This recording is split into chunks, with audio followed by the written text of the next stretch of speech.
My understanding is that March is Women's History Month. I did not know that, probably should have.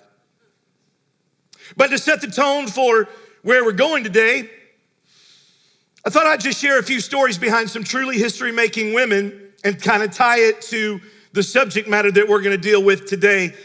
On a Sunday morning in 1851, during a church service a little like this, a 40-year-old mother of 7 by the name of Harriet Beecher Stowe had a vision of a slave being beaten to death.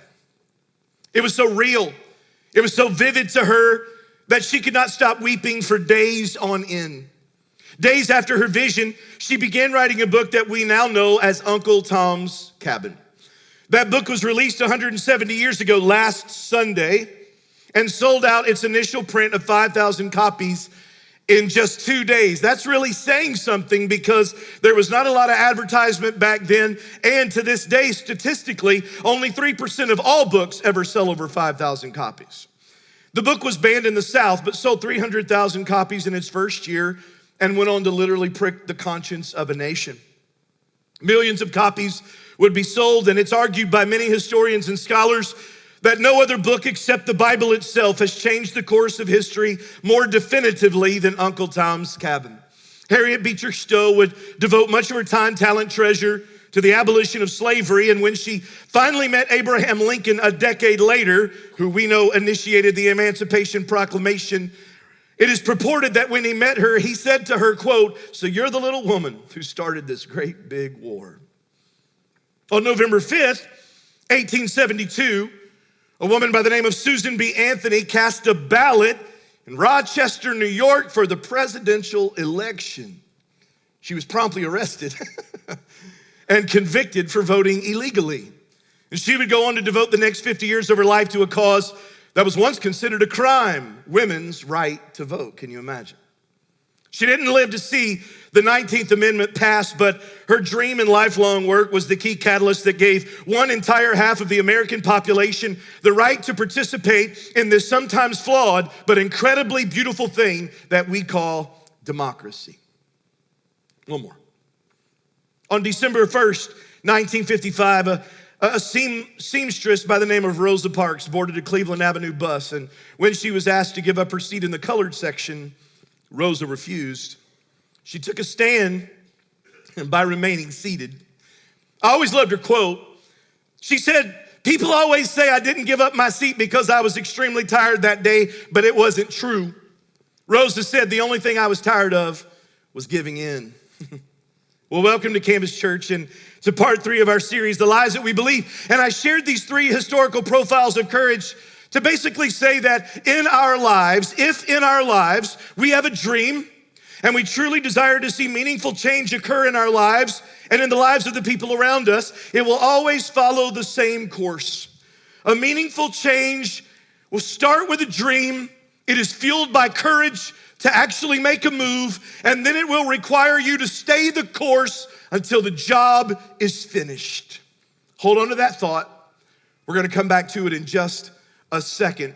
The reason we're calling this series Lies We Believe is because Jesus told us again and again in the Bible that we have a very real enemy and that we should not ignore that. And then he told us in John chapter 10 that he comes on a very single-minded mission. That his mission is to steal, to kill, and to destroy. That's all he's up to in all of his existence. And Jesus made it clear that his motive in our life is murder and that his method of choice is the lie. He derails us with lies. And what we've been doing in this series is looking at 4 very specific lies that I am convinced all of us have believed at one time or another. If you weren't here in week 1, the first lie that we tackled was you didn't just fail, you are a failure. So if you've ever dealt with self-condemnation or doubt or shame or guilt about yourself, you need to go back and listen to that. I really believe that God will minister to you through that and help you be free. Last week, we talked about lie number 2, that this relationship is too complicated and too far gone to ever be restored. And we went to the Old Testament and we saw one of the most awkward and strained relationships in all of the Bible. And then we learned some great leadership from a man after God's own heart about how to handle that difficult relationship. Today, I want to deal with lie number 3, and that is this, and I believe every one of us have been told this, that the obstacles are too great and the challenges are too big for our dream to ever become a reality. And when I say that in a church our size and in a group this large, I know that lands on everybody in a little bit of a different way based on our past, our circumstances, or where we currently are in our position in life. What I mean by that is, for some of you here today, it's simply the dream of your life to have a great, great marriage. And what you know is that there's so much water under the bridge. There's so many things that have been said. There's so many things that have been done. There's been years and years that have clicked by, and it's just been stagnant and stale, or things have been done and said that you find it almost difficult and impossible to forgive and to move on beyond that. And when you think about having this dream marriage that you always wanted, where you honor God and it's full of mutual respect and trust, it almost seems impossible. For some of you, it's the dream of just breaking free from that addiction that has haunted you and ran you for years. When you think about it, you go, man, my track record just stinks. I mean, I've tried and I've failed. I've tried and I've failed. I've tried and I've failed. Not just once or twice, but for years I have been living under the cycle of this oppressive addiction. And some days, I don't say it out loud, but some days it just feels like I am never, ever going to be free. For some of you, it's finally overcoming your anxiety or maybe your constant bounce of depression. You've dealt with it for so long. Once again, we don't say it. I don't think we don't verbalize it, but deep in our soul, we just think, God, will there ever be a week that goes by in my life that I just won't feel gloom and doom and discouragement and anxiety and depression? It just wears me down. For some of us, maybe it is that business or career that you've worked and worked to build. You feel like God gave you that dream, but it just seems like it never, ever, ever gets anywhere. You're working and slaving and working, but it just seems like there's never any traction. And if that's you, trust me when I tell you, I know exactly what that feels like. Because when people come to Canvas now, they see a dream pretty much in full flight. Big building, beautiful building, awesome music, amazing facilities, wonderful, loving people, parking lots packed, places packed, and they see this amazing dream that's a far more developed stage of the story that God has been creating and writing through our church. But you should have been here for chapters 1 through 7, baby. It was ugly on a whole nother level. Those chapters were full of struggles, setbacks, frustrations. And I'm gonna admit to you, at many times in my life as the lead pastor, deep disappointment. I cannot tell you how many moments we wondered if this church would even survive, and I'm not being dramatic. I'm being serious. I cannot tell you how many days that we felt outmatched, outgunned, and underprepared. So I'm gonna preach the Bible to you today as always, but I'm gonna share with you a lot about leadership and what I've learned through the scriptures and through this gentleman's life we're gonna look at today. But I'm gonna throw the first punch today and just give you a screenshot and tell you that here's what I've learned in 29 years of walking with the Lord and 25 years of leadership. Dreams are conceived long before they're achieved. The period of time before the birth of a dream and its realization is a process that will be filled with doubts, adversity, and challenges. And I promise you, there will be many days where you will ask yourself, should I just quit now or should I keep going? And maybe nobody in the Bible is more qualified to talk about it or understand it better than a man in the Old Testament by the name of Joseph. Now, if you've been around church for a while, you know the Old Testament story of Joseph, or you're familiar with it on some level, but we never assume that. I love that our church is a wonderful place where many people come for the very first time to church, and we never assume that everybody knows the Bible stories. And so let me take a moment, if I can, if you are with us for the first time or you're not really familiar with the Bible, and let me give you a little bit of background of what's going on before I just jump you in the middle of a text, because we are going somewhere very important in the Bible. But let me kind of build us up so that you understand why what I'm about to read to you is such an amazingly big deal. Joseph was born into a large family. In fact, he had 11 brothers, but because he was born under special circumstances and at a later time in his father's life, the Bible says that his father paid special attention to him and that he was clearly preferred above his brothers. That'll get you hated quick. As you can imagine, this created resentment, hostility. He was just a young boy when God began to flood his heart and mind with a dream of greatness, a dream of influence, and a dream of amazing purpose. Now, when I said he had a dream, I don't mean he felt something in his heart one day that he would do. I mean he went to bed one night, literally had a dream that one day he was gonna do something really big and great in his life. And yet, with all of these great dreams that he receives from God and all of this amazing potential, listen carefully, his life unfolds into a real-life horror story that seems to only get worse with each shocking page. He finds himself the object of raging hatred from his brothers. He is bound, beaten, sold into slavery to a band of traveling marauders. His brothers go home and tell their dad that while they were in the field, that his son was attacked by a wild beast and killed. So for many years that we're about to look at, his father lived under the belief that his youngest son was dead and that they would never see him ever again. He is carried to Egypt, where he is sold to an Egyptian leader, and his story only gets worse from there if it could. While a slave there, he becomes the victim of slander. He's falsely accused by the man's wife of attempted rape. He is thrown in maximum security prison, where he would then remain for the next 13 years of his life. Mind you, when you read the Bible, you need to understand that at every turn and at every tragic moment that I have told you about, the Bible completely and utterly declares his innocence in every matter. Not one time did he ever do what they accused him of doing. Not one time did he ever make a sin against anyone. All of this happened by the hand of nothing that he did to himself. Can you imagine what went through Joseph's mind as the days in prisons turned into months and then years? You know, there were days when Joseph must have laid in that cot looking up at the ceiling, and he thought to himself, you know he did, where's my dream now? I mean, where's that God dream now? I mean, I get it that maybe it wasn't gonna happen overnight, but I never could have imagined that when God gave me a dream so full of such promise and potential, that it would go this bad, this fast, that there's no way that it could have taken this turn. There's no way that my life could have went this way. I wonder how many emotional scars Joseph carried and how many nights alone in that prison. Not only did he cry himself to sleep, but wonder if that was where he was gonna die and spend the rest of his life. Story turns, but after 13 long years, a miracle happens. Listen to this. This is where we're about to pick it up in the Bible. Pharaoh, the king of Egypt, also has a dream. But his dream is terrifying and confusing. In his dream, he sees 7 huge cows, next to them 7 thin emaciated cows, and then the thin cows eat the 7 big cows. He dreams again, and he basically sees the same thing, but this time with stalks of grain. Big stalks, healthy stalks, emaciated stalks. Little ones eat the big ones. Pharaoh calls for some of his religious leaders to come and interpret the meaning of his dream, but no one could. But somebody in Pharaoh's court said, I got a crazy idea. Just hear me out. I used to work in the prison, and there's this Hebrew dude. He's a man now. When he came to us, he was just a boy.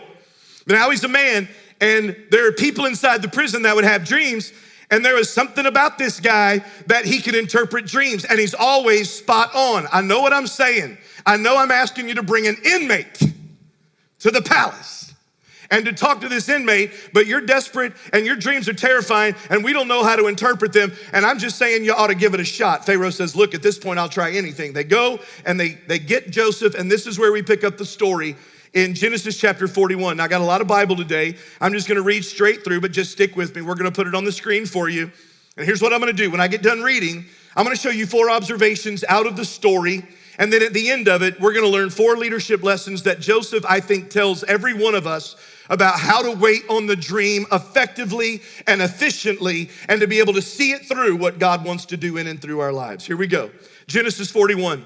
Pharaoh sent for Joseph at once, and he was quickly brought from the prison. After he shaved and changed his clothes, I'm gonna give you this for free. When you go to a job interview, you need to look presentable, okay? That's just leadership of the Bible.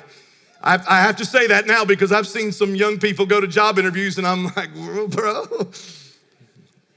Okay. And don't take your mama neither. I've seen that. That's terrible. Then the Pharaoh said to Joseph, I had a dream last night. Nobody can tell me what it means.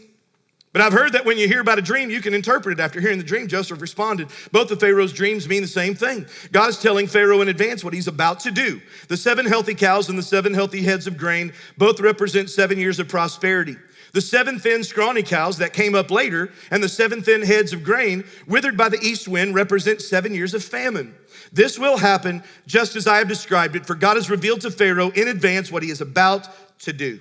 The next 7 years will be a period of great prosperity throughout the land of Egypt, but afterward, there will be 7 years of famine so great that all the prosperity will be forgotten in Egypt. And famine will destroy the land. The famine will be so severe that even the memory of the good years will be erased.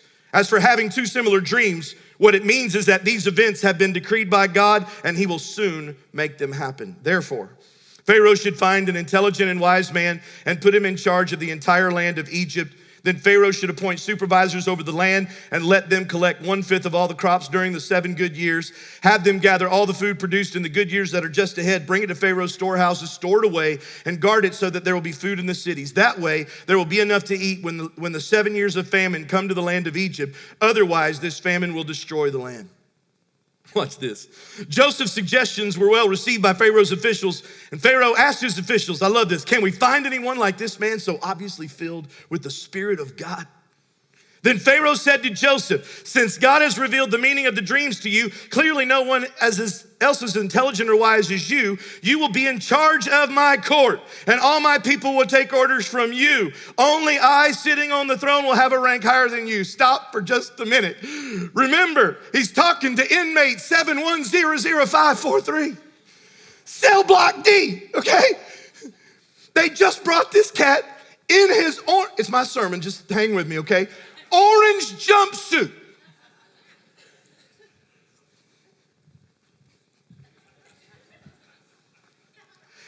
And in 10 minutes, unshackle him. He's vice president of the country. And everybody in this room is going to do exactly what inmate 770543 tells you to do. Dang it, man. You can't make this kind of stuff up.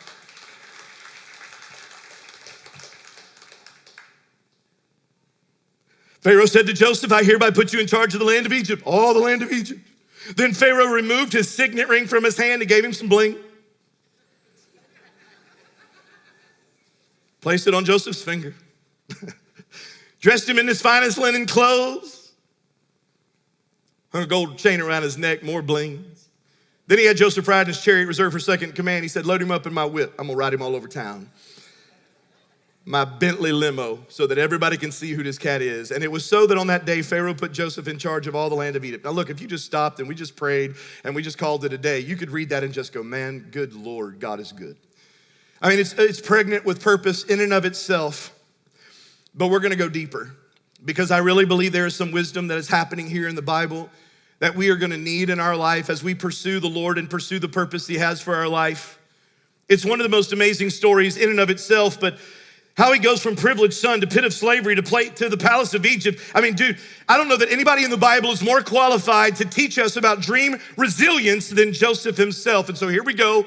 I want to give you 4 observations, and then we're going to learn 4 leadership lessons that I believe if Joseph could stand here today and teach us, that he would tell us about waiting on the dream from God. Here we go. Observation number 1.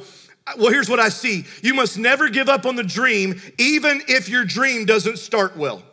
Because for many of us, it very well may not. Let me show it to you. Genesis 37, verse 5. One night Joseph had a dream. When he told his brothers about it, they hated him more than ever. Listen to this dream, he said. We were out in the field tying up bundles of grain. Suddenly my bundle stood up and all your bundles gathered around and bowed low before mine. That makes you hate him right there. You ever been around a little punk that thought he knew more than he knew? This was Joseph. His brothers responded, so you think you're gonna be the king? Do you actually think that we're your older brothers? By the way, this was a big deal in the Hebrew culture. Based on where you are in the pecking order of your siblings, based on whether you were firstborn, secondborn, or lastborn, everything went to you. The birthright, everything went to you. So what he's saying doesn't even make sense. It just sounds like an arrogant, young, immature kid. The Bible says that they said, you think you're gonna be king? And they hated him all the more because of his dreams and the way that he talked about them. Joseph was so excited about his dream, but in his excitement, youth, and immaturity, it caused him to not realize how something like that would be received from his brothers, and that the very first moment that the dream was revealed, it did not go well. Let me tell you what I've learned about dreams in almost 50 years of living. A dream is most vulnerable in its infancy, and the enemy knows it. He's into infanticide. See, if he can kill a dream before it ever matures, if he can kill a dream before you're ever in full flight, if he can kill it when it's just a baby and it's vulnerable, it's the easiest time to snuff out a dream. And I've known people who had great ideas, in fact, God ideas, but right out of the blocks, they stumbled in some way and had some really bad things happen. And that failure in their life looms over them like a cloud and causes them to quit prematurely before it ever had a good chance to get traction. And even worse, never try again. Every failure, early failures, can wound us so deeply that if we're not careful, we just make up our mind, the pain is too great to continue, and I'm never trying it again. I love what Mark Twain once said. Mark Twain once said, if a cat sits on a hot stove, not only will a cat never sit on a hot stove again, he won't sit on any stove again. That's right. He ain't taking a chance. And I know a bunch of people that are just like that. For example, I've seen married people so destroyed by the bitterness of infidelity, and it is, and betrayal, and it is, that they check out emotionally. And watch this, then the rest of their life, every relationship from that moment forward is forced to live under the cloud of pain that somebody else created. Let me give you something. You need this. I love you. I hope this blesses you. But listen, do not distrust everyone just because you found out you couldn't trust someone.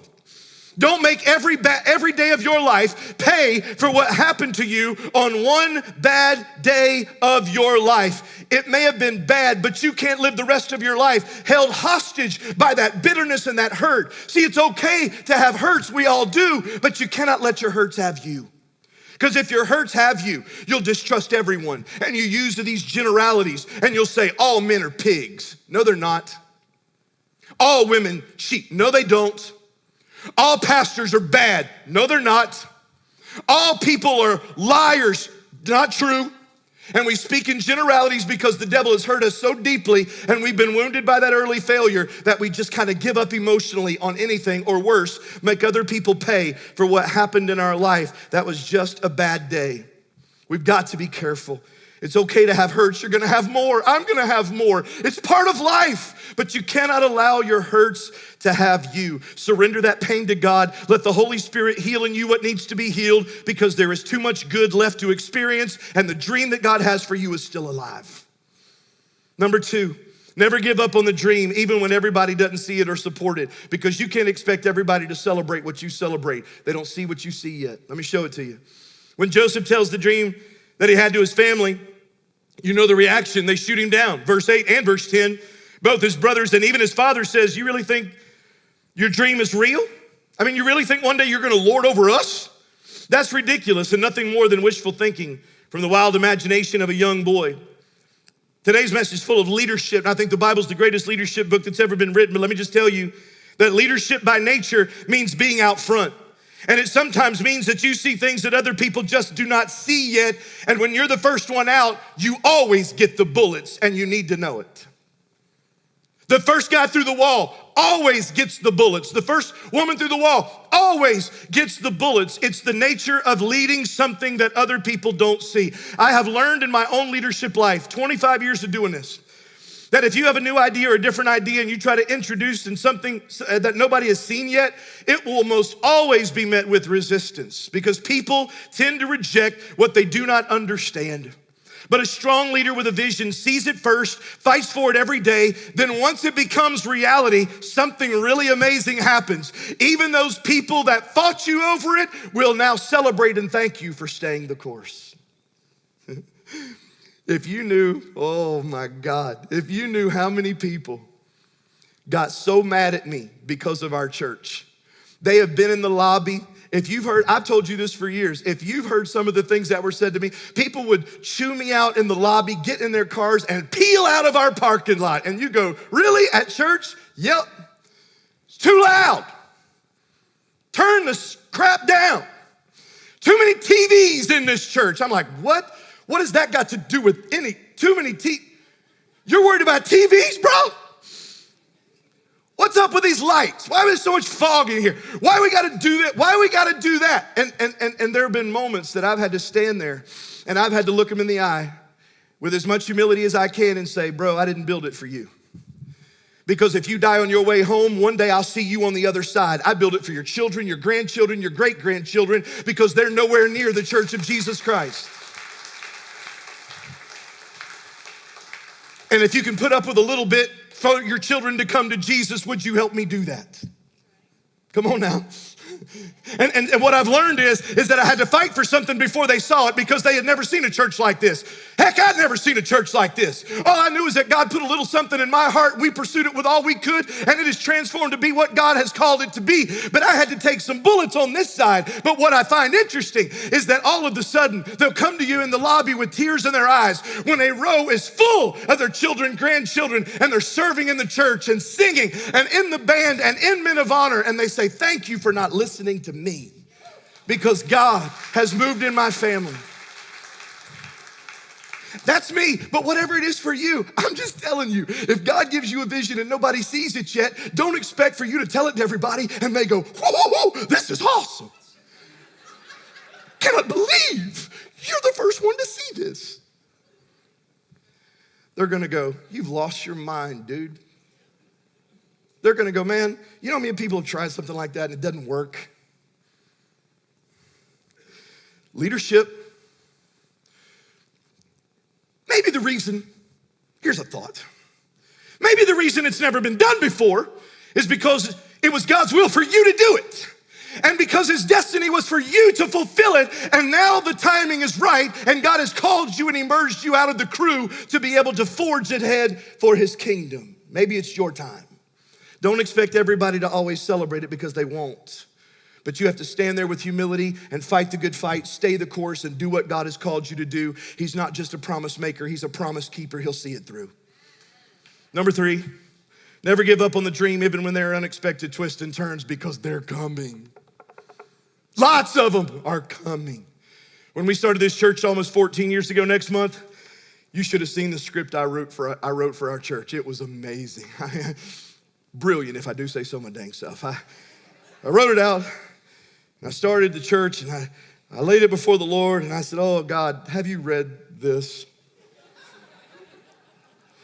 I don't want to get ahead of myself here, Lord, but if you could just read this, this is awesome. And if you could just do this. And I imagine in heaven, if God, he slid back on his throne and crossed his legs.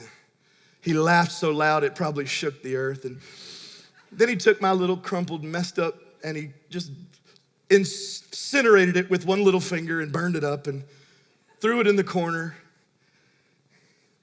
and said, who does this punk think he is? And God had this bigger, grander plan, and I had no idea what it was gonna be. And the twists and the turns I would not write for anyone.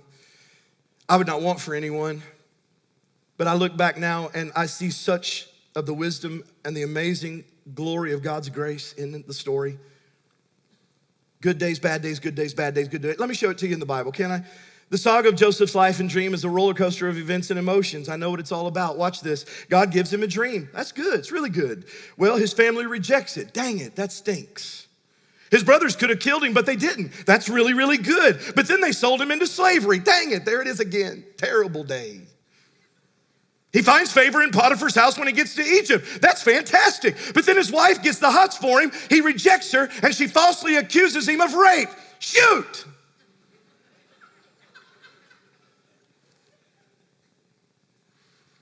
In prison, he stands out. He's placed in leadership over all the prisoners. That's fantastic. He's a great leader. Then he was supposed to be released 2 years earlier by 2 guys that he helped, but then they got out and forgot about him. Dang it, man. He was supposed to be released, but he wasn't. Interprets the king's dream, elevated immediately as vice president of the country. That's good. Listen, what I'm saying is I could go through the dude's life from the day that he was born, and I can show you that today was something good and today was something bad. Today was something good and today is something bad. Here's my point. At every turn, there's always something bad and there's always something good. This is the nature of every dream. It's just the way that it works. There's gonna be twists and turns you didn't see coming. There's no discount destinies. There's no pain-free purpose. Every opportunity God will give you, there will always be opposition. Write it down, take it to the bank.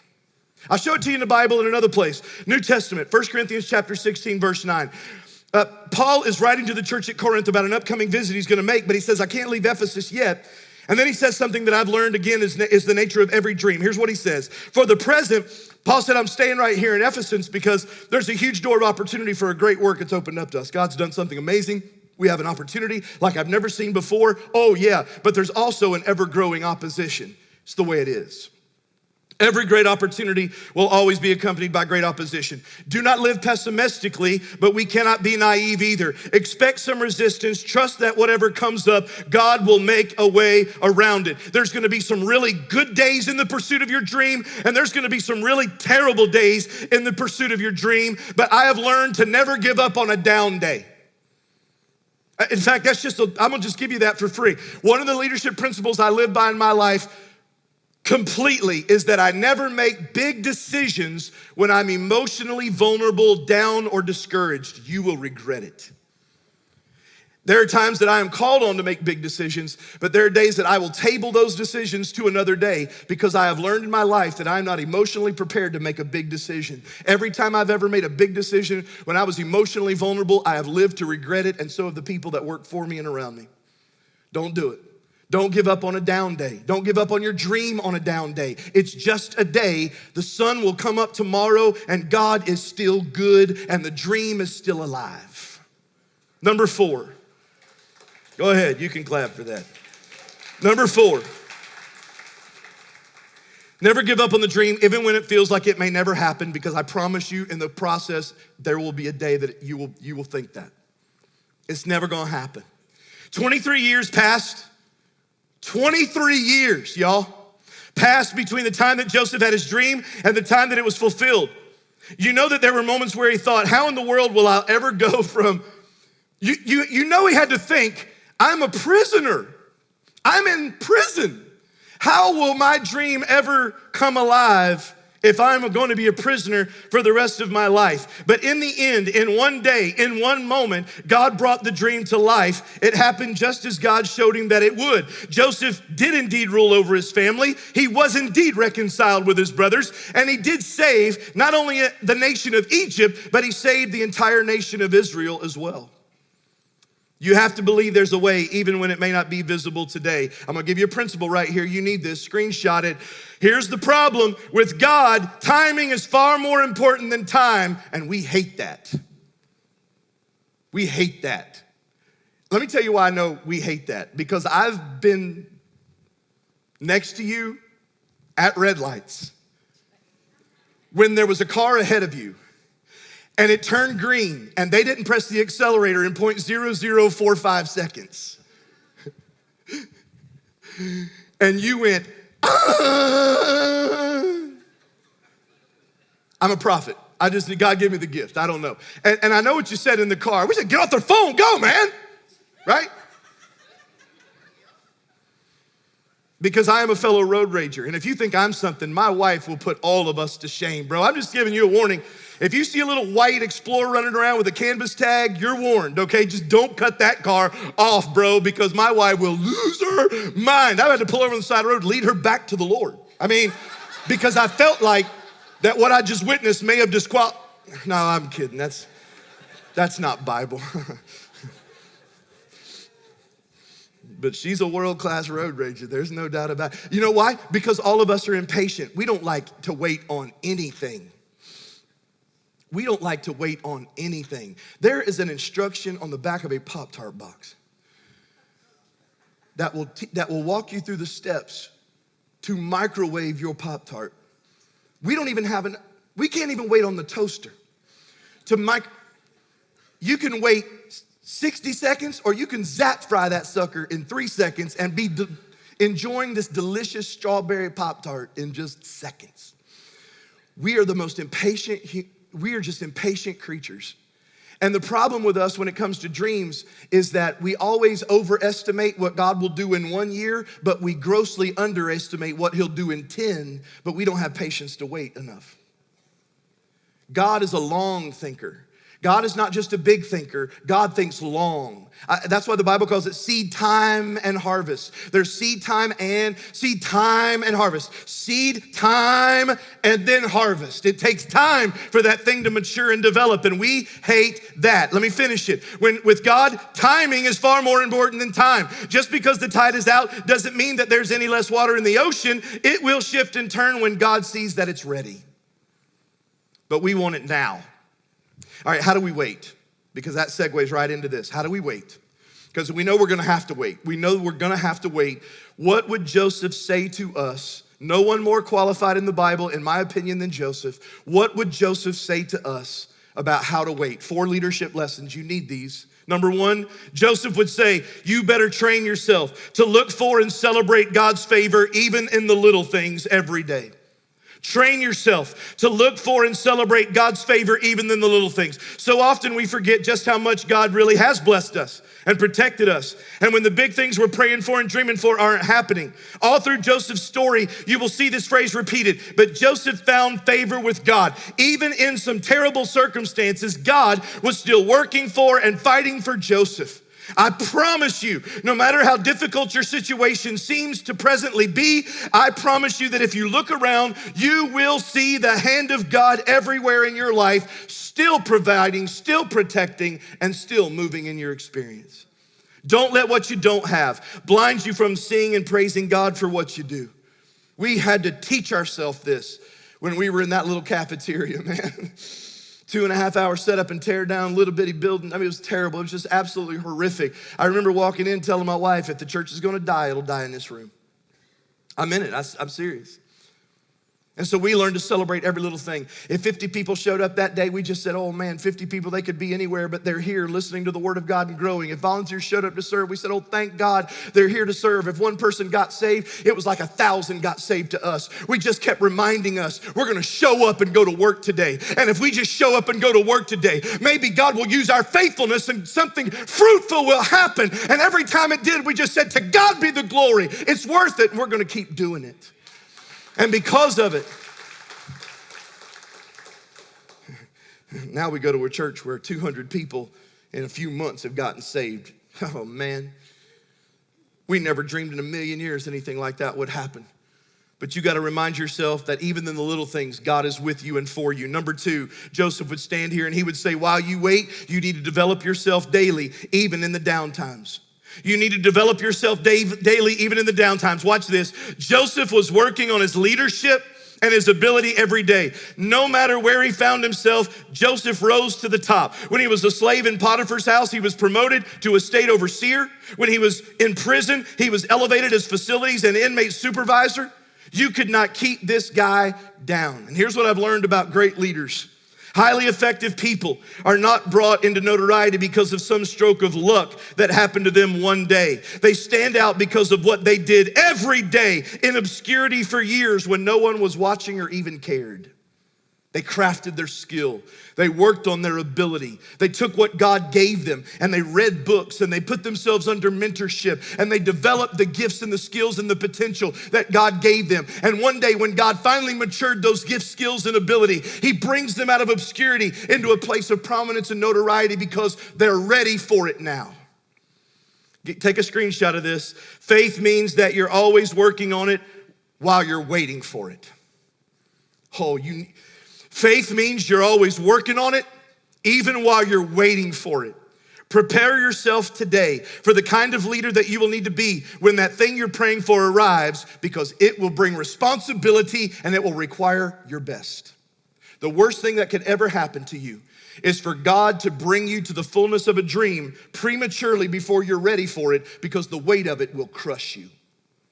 You ain't ready. When you asked me if I was 28, if I was ready to pastor a 1,500 member church, I'd have said, boy, I'm more than ready. God went, pah! Because I was young, stupid, full of vinegar.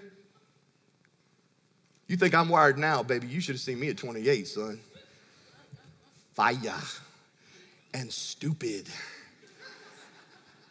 Fire and stupid. If I lived at 28, what the pressure I live under one day now as the pastor of Canvas Church, I'd run out in traffic headlong and hope a Mack truck hits me dead square in my forehead. But what God did was, no matter what I prayed for, no matter what I wanted, no matter what I thought about myself, because he's a good heavenly father, he knew that I wasn't ready. And he just seasoned me and he proved me and he built me. And he made me wait, and he developed me, and he built me. And then he would break me down again, and he would build me, and he would develop me. And all of these years have transpired, and he knew that I was finally ready to do what he's called me to do at this level. And whatever the next levels are, I'm perfectly content that whenever God's ready, we'll get where we're supposed to get. But what I'm saying to you is that God has a dream for your life too. And maybe the reason you're not there is because you're not ready yet. And what Joseph would say is, develop yourself daily, because when it comes, it will demand your best. Number 3, Joseph would stand here and say, I love this, is my favorite one. Joseph would stand here and tell you to realize that self-promotion can never replace divine promotion. When Joseph was young and immature, he tried to advance his dream too quickly, told his brothers about his destiny, the importance, and it backfired, blew up in his face. But when God had proven him, when God had matured him, when God had seasoned Joseph over many years and circumstances, in one moment in time, he elevated him to incredible power in a single moment. Any success that you and I will have or ever have comes from God. The only kind of advancement that truly matters in this life is the kind that God gives himself. Be humble, work hard, give your very best every day and in every way. And don't worry about whether people think you're great or recognize you for it. Just get up every day and offer your very best as a sacrifice of praise to God. Whatsoever your hand finds to do, do it with all your might as unto the Lord. And know that God sees it. And when the time is right, he will elevate you where you're supposed to be. Trust the timing of the Lord. But in the meantime, work on yourself every day and trust God's promotion. Number 4, and finally, we'll wrap it up with this. Remind yourself daily. Joseph would tell you, the harder the journey, the sweeter the victory. I can stand here flat-footed on this side of it in mid-flight and tell you nothing could be more true. Joseph never knew how it was all going to unfold and play out. What he did know is that God had given him a dream, and that one day in some way it'd be a reality. He could never have dreamed in a million years that he would go from a prison cell to a palace hall. He could have never imagined that he and his family would be reconciled, brought back together. Joseph would tell us that the realization of his dream exceeded all of his expectations. I sometimes repeat something I heard John Maxwell say when I have young pastors that come and they want to see Canvas and they want to talk to me and talk to the staff and pick our brain. Every now and again, some of them will be bold enough to say, man, I want to do what you do. And I go, of course you do. Who wouldn't want to do what I do? The question, though, that you're going to have to ask yourself is, are you willing to do what I did? Because if you're willing to do what I did, there may be a chance that God will let you do what I do. But you better memorize Galatians Chapter 6 and verse 9, and this is true for every one of us. Let me show it to you. So let's not get tired of doing what is good. See, if God's given you a dream and it's good, if the potential wasn't there for us to get tired and quit, he never would have written Galatians 6 and 9. If the potential wasn't there, we would never need this verse. Never get tired of doing what is good. At just the right time, we will reap a harvest of blessing if we never give up. If we never give up. If God has given you a dream, he will finish it and see it through, because God is not just a promise maker, he is a promise keeper. But between you and that thing that he has called you to, there's going to be a lot of difficult days. And Joseph would tell you, it's worth the work and it's worth the wait.